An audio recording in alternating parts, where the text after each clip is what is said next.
بسم اللہ الرحمن الرحیم۔ السلام علیکم ورحمۃ اللہ وبرکاتہ۔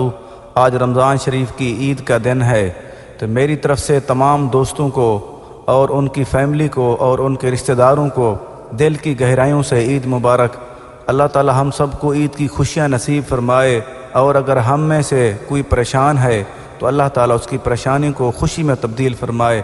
آج ایک حدیث قدسی کا مفہوم عرض کرنا چاہوں گا کہ اللہ تعالیٰ نے ارشاد فرمایا، اے ابن آدم، اللہ تعالیٰ نے ہم سب کو مخاطب کیا، اے ابن آدم، اے آدم علیہ السلام کے اولاد، ایک میری چاہت ہے اور ایک تیری چاہت ہے، ہوگا وہی جو میری چاہت ہے، پس اگر تو نے سپرد کر دیا، اپنے آپ کو میرے حوالے کر دیا، تو اس کے جو میری چاہت ہے تو وہ بھی تجھے عطا کروں گا، وہ بھی تجھے دوں گا جو تیری چاہت ہے۔ اگر تو نے مخالفت کی اس کی جو میری چاہت ہے تو میں تھکا دوں گا تجھ کو اس میں جو تیری چاہت ہے، پھر وہی ہوگا جو میری چاہت ہے۔ دیکھو، ہمیں اس حدیث قدسی پہ تھوڑا سا غور کر لینا چاہیے کہ اللہ پاک نے ہمیں کیا خطاب کیا۔ اللہ پاک نے ارشاد فرمایا، اے ابن آدم، اے آدم علیہ السلام کے اولاد، ایک میری چاہت ہے۔ اس کا مطلب یہ ہوا کہ اللہ تعالیٰ نے فرمایا کہ ایک میں اپنی چاہت رکھتا ہوں۔ اللہ تعالیٰ کی چاہت کیا ہے؟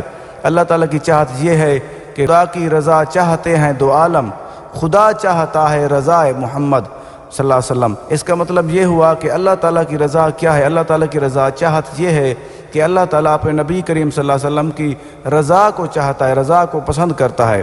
اگر ہم اس کے نبی کریم صلی اللہ علیہ وسلم کی رضا پہ عمل کریں گے تو کیا ہوگا؟ تو اللہ پاک نے فرمایا، ایک تیری چاہت ہے کہ میری چاہت ہے۔ اللہ پاک نے فرمایا، جو میری چاہت ہے، میری چاہت یہ ہے کہ میں اپنے نبی کی رضا چاہتا ہوں۔ اگر تو نے کیا کیا؟ اگر تو نے اس کو سپرد کر دیا میرے، کہ تو نے اس پہ عمل کیا، تو پھر کیا ہوگا؟ میں تجھ کو وہ دوں گا جو تیری چاہت ہے۔ آگے اللہ پاک نے یہ بھی فرما دیا کہ ایک تیری چاہت ہے۔ ہماری چاہت کیا ہے؟ ہم یہ چاہتے ہیں، بہت زیادہ دفعہ سوچتے ہیں کہ ہم یہ دنیا، دولت، یہ چیزیں چاہتے ہیں، کہ کبھی ہم نے یہ نہیں سوچا کہ ہمیں اللہ اور اس کے رسول کی رضا چاہیے۔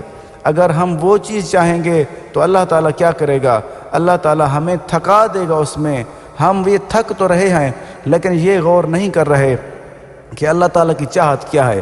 اگر ہم اللہ تعالیٰ کی چاہت پہ اپنی چاہت کو قربان کر دیں گے تو اللہ تعالیٰ ہمیں وہ عطا کرے گا جو ہماری چاہت ہے۔ اس کا مطلب یہ ہوا کہ علامہ اقبال نے بھی اس کو نقل کیا، اس حدیث قدسی کو۔ وہ فرماتے ہیں، خودی کو کر بلند اتنا کہ ہر تقدیر سے پہلے خدا بندے سے خود پوچھے، بتا تیری رضا کیا۔ اس کا مطلب یہ ہوا کہ اگر ہم اپنی چاہت کو اللہ تعالیٰ کی چاہت پہ قربان کر دیں گے، پھر ہمیں اللہ تعالیٰ وہ عطا کرے گا جو ہم چاہتے ہیں۔ پھر اللہ تعالیٰ پوچھے گا ہم سے کہ میرا بندہ کیا چاہتا ہے، میں تجھے وہ عطا کروں۔ دیکھو، ہمیں ان چیزوں پہ غور کر لینا چاہیے۔ اس دفعہ رمضان شریف گزرا ہے، رمضان شریف میں ہمیں یہی درس دیا گیا کہ تقوی کا۔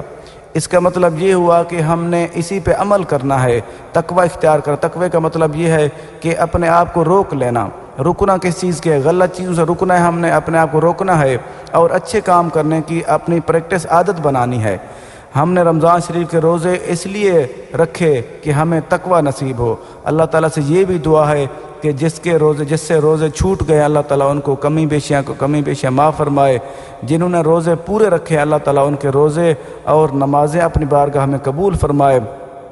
اور ہمارے لیے یہ بہت آسان ہو چکا ہے کیونکہ ہم اس چیز کی پریکٹس کر چکے ہیں، اس کا عملی طور پہ ہم نے نمونہ پیش کر دیا ہے۔ کوشش کی ہے کہ جو روزہ انسان رکھتا ہے اس کو تقوی کی دولت نصیب لازمی ہوتی ہے، کیونکہ صبح سے ہم کھانا پینا چھوڑ دیتے، صبح کھاتے ہیں اور سارا دن کوئی چیز نہیں کھاتے نہ پیتے ہیں، کیونکہ ہمیں یہ درس دیا جاتا ہے کہ ہم نے رکنا ہے، اپنے آپ کو روکنا ہے۔